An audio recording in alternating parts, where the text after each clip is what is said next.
ਦਰਸ਼ਕੋ ਫਿਰ ਦੁਬਾਰਾ ਤੁਹਾਡਾ ਸਵਾਗਤ ਹੈ ਪ੍ਰੋਗਰਾਮ ਸੱਚੇ ਸੱਚ ਵਿੱਚ। ਜੀ ਡਾਕਟਰ ਸਾਹਿਬ, ਹੁਣ ਸਾਡੇ ਦਰਸ਼ਕਾਂ ਨੂੰ ਦੱਸੋ ਅੱਜ ਦੇ ਦਿਨ ਦੀ ਸਿੱਖ ਹਿਸਟਰੀ ਐਂਡ ਵਰਲਡ ਹਿਸਟਰੀ ਵਿੱਚ ਕੀ ਅਹਿਮੀਅਤ ਹੈ। 1710 ਦੇ ਵਿੱਚ ਬਾਬਾ ਬੰਦਾ ਸਿੰਘ ਬਹਾਦਰ ਮੁਗਲਿਆ ਫੌਜ ਦੇ ਘੇਰੇ ਚੋਂ ਨਿਕਲਣ ਦੇ ਵਿੱਚ ਪੂਰੇ ਸਫਲ ਰਹੇ।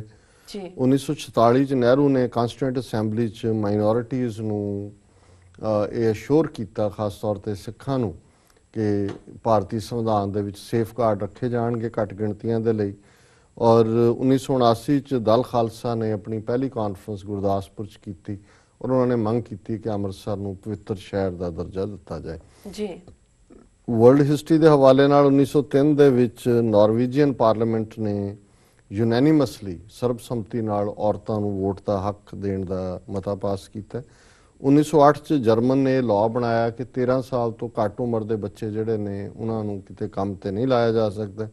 1948 ਚ ਯੂਨਾਈਟਿਡ ਨੇਸ਼ਨ ਜਨਰਲ ਅਸੈਂਬਲੀ ਨੇ ਸਰਬਸੰਮਤੀ ਦੇ ਨਾਲ ਕਨਵੈਨਸ਼ਨ ਔਨ ਜੈਨੋਸਾਈਡ ਅਪਰੂਵ ਕੀਤੀ। ਕੱਲ 10 ਦਸੰਬਰ ਹੈ ਔਰ ਅਸੀਂ ਮਨੁੱਖੀ ਹੱਕਾਂ ਦੇ ਦਿਵਸ ਦੀ ਗੱਲ ਕਰਾਂਗੇ, ਪਰ ਅੱਜ ਜਿਹੜੀ ਹੈ UN ਨੇ ਕਨਵੈਨਸ਼ਨ ਔਨ ਜੈਨੋਸਾਈਡ ਮਨਜ਼ੂਰ ਕੀਤੇ ਸੀ। ਜੀ 1950 ਚ ਅਮਰੀਕਾ ਨੇ ਕਮਿਊਨਿਸਟ ਚੀਨ ਦੇ ਉੱਤੇ ਜਿਹੜੀ ਹੈ ਉਹ ਟ੍ਰੇਡ ਵਪਾਰ ਕਰਨ ਦੇ ਉੱਤੇ ਪਾਬੰਦੀ ਲਾਈ। 1950 ਚ ਇੱਕ ਰਸ਼ੀਅਨ ਸਪਾਈ ਹੈਰੀ ਗੋਲਡ, ਜਿਹਨੇ ਅਮਰੀਕਨ ਐਟਮ ਬੰਬ ਦੇ ਭੇਤ ਰਸ਼ੀਆ ਨੂੰ ਦਿੱਤੇ ਸੀ, ਉਹਨੂੰ 30 ਸਾਲ ਦੀ ਸਜ਼ਾ ਅਮਰੀਕੀ ਅਦਾਲਤ ਨੇ ਸੁਣਾਈ। ਜੀ 1961 ਦੇ ਵਿੱਚ ਐਡਲਫ ਆਈਕਮਨ, ਜਿਹੜਾ ਹਿਟਲਰ ਦਾ ਹਿਟਮੈਨ ਸੀ, ਉਹਨੂੰ ਅਰਜਨਟੀਨਾ ਚੋਂ ਚੁੱਕ ਕੇ ਮਸਾਦ ਉਹਨਾਂ ਦੀ ਨਿਊਜ਼ ਏਜੰਸੀ ਲੈ ਗਈ ਔਰ ਉਸ ਨੂੰ ਗਿਲਟੀ ਵਾਰ ਕ੍ਰਾਈਮਸ ਦੇ ਲਈ ਇਜ਼ਰਾਈਲ ਦੇ ਵਿੱਚ ਮੁਕੱਦਮਾ ਚਲਾ ਕੇ ਡਿਕਲੇਅਰ ਕੀਤਾ ਗਿਆ ਔਰ ਲੇਕ ਵਾਲਿਸਾ ਅੱਜ ਦੇ ਦਿਨ ਪੋਲੈਂਡ ਦਾ ਪ੍ਰਧਾਨ ਬਣਿਆ। ਜੀ ਡਾਕਟਰ ਸਾਹਿਬ, ਤੁਹਾਡਾ ਬਹੁਤ ਬਹੁਤ ਧੰਨਵਾਦ। ਸਾਡਾ ਅੱਜ ਦਾ ਸਵਾਲ ਹੈ, ਅਮਰੀਕੀ ਸੈਨੇਟ ਵੱਲੋਂ ਜਨਤਕ ਕੀਤੀ ਗਈ ਰਿਪੋਰਟ ਵਿੱਚ ਇਹ ਮੰਨਿਆ ਗਿਆ ਹੈ ਕਿ 9/11 ਤੋਂ ਬਾਅਦ ਅਲ-ਕਾਇਦਾ ਦੇ 100 ਦੇ ਕਰੀਬ ਫੜੇ ਗਏ ਵਿਅਕਤੀਆਂ ਨੂੰ ਅੱਡ-ਅੱਡ ਤਰੀਕਿਆਂ ਨਾਲ ਟੌਰਚਰ ਕੀਤਾ ਗਿਆ ਸੀ। ਜੀ ਡਾਕਟਰ ਸਾਹਿਬ, ਕੀ ਕਹਿਣਾ ਚਾਹੋਗੇ ਤੁਸੀਂ ਇਸ ਬਾਰੇ? ਦੇਖੋ, ਇਹ ਜਦੋਂ ਓਬਾਮਾ ਫਸਟ ਟਰਮ ਵੇਲੇ ਆਇਆ, ਉਹਨੇ ਬੇਸ਼ੱਕ ਅੱਗੋਂ ਤੋਂ ਸਾਰੇ ਜਿਹੜੇ ਤਰੀਕੇ ਸੀ ਇਹਨਾਂ ਨੇ ਬੁਸ਼ ਐਡਮਿਨਿਸਟ੍ਰੇਸ਼ਨ ਵੇਲੇ ਇਸਤੇਮਾਲ ਕੀਤੇ, ਪਾਣੀ ਦੇ ਵਿੱਚ ਡੋਬਣਾ, ਸੌਣ ਨਾ ਦੇਣਾ, ਹੋਰ ਵੀ, ਕਿਉਂਕਿ ਇਹ ਜਿਹੜੀ ਕੁੱਲ ਸੈਨੇਟ ਦੀ ਰਿਪੋਰਟ ਹੈ 6000 ਪੇਜਿਸ ਦੀ ਹੈ,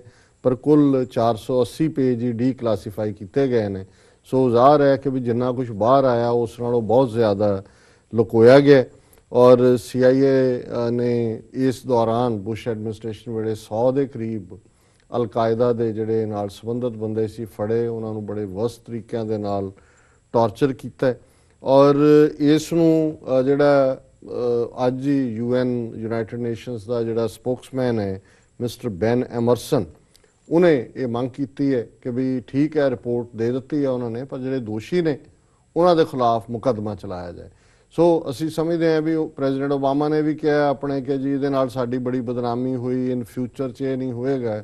ਪਰ ਅਸੀਂ ਸਮਝਦੇ ਹਾਂ ਵੀ ਇਹੀ ਗੱਲ ਜਦੋਂ ਅਸੀਂ ਇੰਡੀਅਨ ਕੌਂਟੈਕਸਟ ਦੇ ਵਿੱਚ ਕਹਿੰਦੇ ਕਿ ਭਾਈ ਮਾਫੀ ਮੰਗ ਲਈ, ਨਹੀਂ ਮੰਗੀ ਦਾ ਕੋਈ ਮਤਲਬ ਨਹੀਂ ਹੈ ਜੇ ਅਕਾਊਂਟੇਬਿਲਟੀ ਨਹੀਂ। ਸੋ ਅਸੀਂ ਸਮਝਦੇ ਹਾਂ ਵੀ ਇਹ ਚੰਗੀ ਗੱਲ ਹੈ ਕਿ ਯੂਨਾਈਟਿਡ ਨੇਸ਼ਨਸ ਨੇ ਦੇ ਨੁਮਾਇੰਦੇ ਨੇ ਮੰਗ ਕੀਤੀ ਹੈ ਕਿ ਵੀ ਲਿਆਓ। ਅਸੀਂ ਤਾਂ ਸਮਝਦੇ ਹਾਂ ਵੀ ਇਸ ਨਾਲ ਸੰਬੰਧਿਤ ਅਮਰੀਕਾ ਦੁਨੀਆ ਦੀ ਇੱਕ ਗ੍ਰੇਟ ਡੈਮੋਕ੍ਰੇਸੀ ਹੈ, ਹੋਪ ਹੈ, ਬੀਕਨ ਆਫ ਹੋਪ ਹੈ।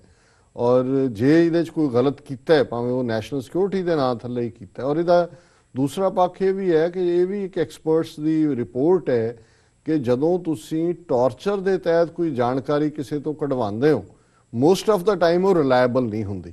ਸੋ ਇਹੀ ਨਹੀਂ ਵੀ ਉਹਨਾਂ ਨੂੰ ਟੌਰਚਰ ਕੀਤਾ ਗਿਆ, ਜਿਹੜੀ ਜਾਣਕਾਰੀ ਦੇ ਆਧਾਰ ਤੇ ਮੁੜ ਕੇ CIA ਨੇ ਐਕਟ ਕੀਤਾ, ਉਹ ਐਕਟ ਵੀ ਗਲਤ ਸੀ, ਕਿਉਂਕਿ ਉਹ ਜਿਹੜੀ ਹੈ ਟੌਰਚਰ 'ਚ ਲਈ ਗਈ ਜਾਣਕਾਰੀ ਉਹ ਰਿਲਾਇਬਲ ਨਹੀਂ ਹੁੰਦੀ। ਸੋ ਅਸੀਂ ਸਮਝਦੇ ਹਾਂ ਵੀ ਪੋਸੀਬਲ ਹੈ ਵੀ ਅਫਗਾਨਿਸਤਾਨ ਦੇ ਵਿੱਚ ਜਿਹੜਾ ਅਮਰੀਕਾ ਦਾ ਮਿਸ਼ਨ ਫੇਲ ਹੋਇਆ, ਕਿਵੇਂ ਉੱਥੋਂ ਨਿਕਲ ਰਹੇ ਨੇ ਲੇਕਿਨ ਅਫਗਾਨਿਸਤਾਨ 'ਚੋਂ ਹਾਰੇ ਹੀ ਨੇ, ਉਹਦਾ ਕਾਰਨ ਹੀ ਸ਼ਾਇਦ ਇਹ ਹੋਏ ਕਿ ਬਹੁਤ ਸਾਰਾ ਟੌਰਚਰ ਦੇ ਥੱਲੇ ਜੋ ਜਾਣਕਾਰੀ ਇਹਨਾਂ ਨੇ ਉਹਨਾਂ ਟਿਪਸ ਦੇ ਉੱਤੇ ਕੰਮ ਕੀਤਾ ਹੈ, ਪਰ ਗਰਾਊਂਡ ਰਿਐਲਿਟੀ ਜਿਹੜੀ ਹੈ ਡਿਫਰੈਂਟ ਸੀ। ਸੋ ਅਸੀਂ ਇਸ ਰਿਪੋਰਟ ਦਾ ਜਿੰਨਾ ਕੁ ਹਿੱਸਾ ਸਾਹਮਣੇ ਆਇਆ ਹੈ ਉਹਨੂੰ ਅਸੀਂ ਵੈਲਕਮ ਵੀ ਕਰਦੇ ਹਾਂ, ਪਰ ਅਸੀਂ UN ਦੀ ਇਸ ਡਿਮਾਂਡ ਨਾਲ ਸਹਿਮਤ ਹੈ ਕਿ ਇਸ ਨੂੰ ਜਿਹੜਾ ਅਕਾਊਂਟੇਬਲ ਬਣਾਇਆ ਜਾਏ ਔਰ ਦੋਸ਼ੀਆਂ ਦੇ ਖਿਲਾਫ ਮੁਕੱਦਮੇ ਚਲਾਏ ਜਾਣ। ਜੀ ਬਿਲਕੁਲ ਡਾਕਟਰ ਸਾਹਿਬ, ਹੁਣ ਸਾਡੇ ਦਰਸ਼ਕਾਂ ਨੂੰ ਦੱਸੋ ਅੱਜ ਦਾ ਵਿਚਾਰ। ਅੱਜ ਦੇ ਵਿਚਾਰ ਲਈ ਅਸੀਂ ਬਾਬਾ ਫਰੀਦ ਜੀ ਦੇ 2 ਸ਼ਲੋਕ ਜਿਹੜੇ ਨੇ 123 ਔਰ 124 ਚੁਣੇ ਨੇ, ਜਿਹਦੇ ਜਿਵੇਂ ਮੈਂ ਕਿਹਾ ਵੀ ਗੁਰੂ ਨਾਨਕ ਸਾਹਿਬ ਜਾਂ ਸਿੱਖ ਗੁਰੂ ਸਾਹਿਬਾਨ ਦੇ ਵੀ ਉਸ ਦੇ ਵਿੱਚ ਨੇ, ਬਟ ਕਿਉਂਕਿ ਸਿਰਲੇਖ ਬਾਬਾ ਫਰੀਦ ਜੀ ਦਾ ਚੱਲ ਰਿਹਾ ਇਸ ਲਈ ਅਸੀਂ ਉਹਨਾਂ ਦੇ ਹੀ ਉਸ ਨੂੰ ਕੋਟ ਕਰਦੇ। ਔਰ ਪਹਿਲਾ ਸ਼ਲੋਕ ਹੈ, ਮੈਂ ਜਾਣਿਆ ਵੱਡ ਹੰਸ ਹੈ ਤਾਂ ਮੈਂ ਕੀਤਾ ਸੰਗ ਜੇ ਜਾਣਾ जग बपड़ा जन्म न भेड़ी अंग। जी। दूसरा श्लोक है, क्या हंस क्या बगला जाको नदर धरे जे तिस भावै नानका कागों हंस करे। जी। ਹੁਣ ਜਿਹੜਾ ਅਲੰਕਾਰ ਹੈ ਉਹ ਕਾਗ ਤੇ ਹੰਸ ਦਾ ਹੈ। ਕਾਂ ਤੇ ਹੰਸ, ਜਿਹੜਾ ਹੰਸ ਹੈ ਉਸ ਬਾਰੇ ਅਸੀਂ ਮੰਨਦੇ ਹਾਂ ਕਿ ਉਹ ਮੋਤੀ ਚੁਗਦਾ ਹੈ, ਉਹ ਆਕਾਸ਼ ਵੀ ਉੱਡਦਾ ਹੈ, ਪਾਣੀ ਦੇ ਵਿੱਚ ਵੀ ਤੈਰਦਾ ਹੈ, ਰੰਗ ਵੀ ਉਹਦਾ ਚਿੱਟਾ ਹੈ, ਸੋਹਣਾ ਹੈ, ਔਰ ਉਹ ਜਿਹੜਾ ਹੈ ਮੋਤੀ ਹੀ ਉਹਦੀ ਖੁਰਾਕ ਹੈ। ਜੀ। ਇੱਕ ਪਾਸੇ ਕਾਂ ਹੈ, ਰੰਗ ਵੀ ਉਹਦਾ ਕਾਲਾ ਹੈ, ਜੋ ਗੂੰ ਦੇ ਵਿੱਚ ਵੀ ਜਿਹੜਾ ਉਹ ਆਪਣੀ ਚੁੰਝ ਮਾਰਦਾ ਹੈ। ਸੋ ਇਹ ਅਲੰਕਾਰ ਉੱਤਮ ਬੁੱਧੀ, ਨਿਰਮਲ ਬੁੱਧੀ, ਉੱਤਮ ਆਤਮਾ ਪੁਰਖ ਔਰ ਨੀਵੀਂ ਮਤ ਵਿਕਾਰਾਂ 'ਚ ਗਰਸੇ ਦੁਨੀਆ ਦੀ ਮਾਇਆ 'ਚ ਫਸੇ ਮਨੁੱਖ ਦੇ ਲਈ ਜਿਹੜਾ ਹੈ ਉਹ ਫਰਕ ਦੇ ਤੌਰ ਤੇ ਇਹ ਸ਼ਬਦ ਇਸਤੇਮਾਲ ਹੋਏ ਨੇ। ਸੋ ਕਈ ਵਾਰ ਅਸੀਂ ਕਿਸੇ ਦਾ ਸੰਗ ਇਸ ਲਈ ਕਰਦੇ ਹਾਂ, ਕਿਸੇ ਦੇ ਨੇੜੇ ਜਾਂਦੇ ਹਾਂ ਕਿ ਭਾਈ ਇਹ ਗੁਰਮੁਖ ਹੈ, ਇਹ ਭਲਾ ਬੰਦਾ ਹੈ ਜੀ। ਪਰ ਜਦੋਂ ਅਸੀਂ ਨੇੜੇ ਜਾ ਕੇ ਦੇਖਦੇ ਹਾਂ, ਕਾਫੀ ਸਮਾਂ ਗੁਜ਼ਰਦਾ ਹੈ ਕਿ ਵੀ ਇਹ ਤਾਂ ਬਾਹਰ ਇਹਨੇ ਐਵੇਂ ਵਿਖਾਵਾ ਜਿਹਾ ਹੀ ਕੀਤਾ ਹੋਇਆ ਸੀ, ਬਾਹਰ ਹੀ ਚਿੱਟਾ ਹੰਸ ਵਾਲਾ ਪਾਇਆ ਸੀ, ਹੈ ਤਾਂ ਕਾਂ ਹੈ, ਨਿਰਾ ਹੈ ਜੀ। ਔਰ ਫਿਰ ਅਸੀਂ ਉਸ ਸ਼ੌਕ 'ਚ ਵੀ ਹੁੰਦੇ ਹਾਂ। ਪਰ ਗੁਰੂ ਸਾਹਿਬ ਬਾਬਾ ਫਰੀਦ ਜੀ ਨੇ ਪਹਿਲੇ ਸ਼ਲੋਕ 'ਚ ਤਾਂ ਇਹੀ ਕਿਹਾ ਕਿ ਵੀ ਮੈਂ ਤਾਂ ਇਸ ਲਈ ਸਾਥ ਕੀਤਾ, ਮੈਂ ਜਾਣਿਆ ਵੱਡ ਹੰਸ ਹੈ ਤਾਂ ਮੈਂ ਕੀਤਾ ਸੰਗ ਜੇ ਜਾਣਾ ਜਗ ਬੱਪੜਾ।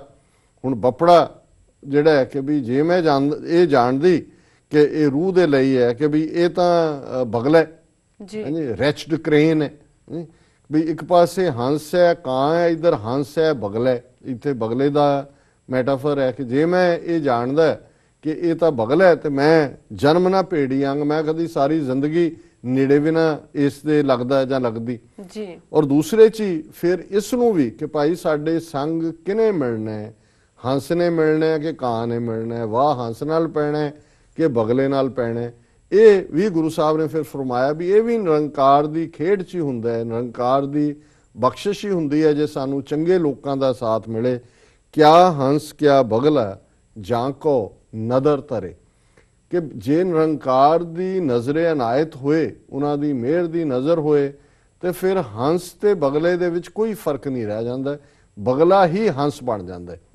ਕਿਆ ਹੰਸ ਕਿਆ ਬਗਲਾ ਜਾਂ ਕੋ ਨਦਰ ਧਰੇ ਜੇ ਤਿਸ ਭਾਵੈ ਨਾਨਕਾ ਕਾਗੋਂ ਹੰਸ ਕਰੇ, ਕਿ ਜੇ ਉਸ ਨਿਰੰਕਾਰ ਨੂੰ ਮਨਜ਼ੂਰ ਹੋਏ ਤੇ ਉਸ ਦੀ ਮਿਹਰ ਦੀ ਨਜ਼ਰ ਕਾਂ ਦੇ ਉੱਤੇ ਪੈ ਜਾਏ ਤੇ ਉਹ ਉਹਨੂੰ ਹੰਸ ਬਣਾ ਦਿੰਦਾ ਜੀ। ਸੋ ਕੁੱਲ ਮਿਲਾ ਕੇ ਅਗੇਨ ਅਸੀਂ ਜਦੋਂ ਬੇਸ਼ੱਕ ਸਿੱਖੀ ਦੇ ਵਿੱਚ ਉਦਮ ਦੀ ਗੱਲ ਕਰਦੇ ਹਾਂ, ਅਧਿਆਤਮ ਦੀ ਦੁਨੀਆ 'ਚ ਵੀ ਉਦਮ ਹੈ, ਉਦਮ ਕਰੇਂਦਿਆਂ ਜੀਓ ਤੂੰ ਕਮਾਵਦਿਆਂ ਸੁਖ ਪੁੰਚ, ਧਿਆਇਂਦਿਆਂ ਤੂੰ ਪ੍ਰਭੂ ਮਿਲ ਤਾਂ ਨਾਨਕ ਉਤਰੀ ਚਿੰਤ, ਕਿ ਵੀ ਉਦਮ ਕਰੋ। ਲੇਕਿਨ ਇਹ ਵੀ ਨਾਲ ਗੁਰੂ ਸਾਹਿਬ ਦੀ ਜਿਹੜੀ ਬਾਣੀ ਸਾਨੂੰ ਯਾਦ ਕਰਵਾਉਂਦੀ ਹੈ ਕਿ ਇੱਕ ਜਗੰਦਿਆਂ ਨਾ ਲਹਨ, ਇੱਕ ਨਾ ਸੁੱਤਿਆਂ ਦੇ ਉਠਾ।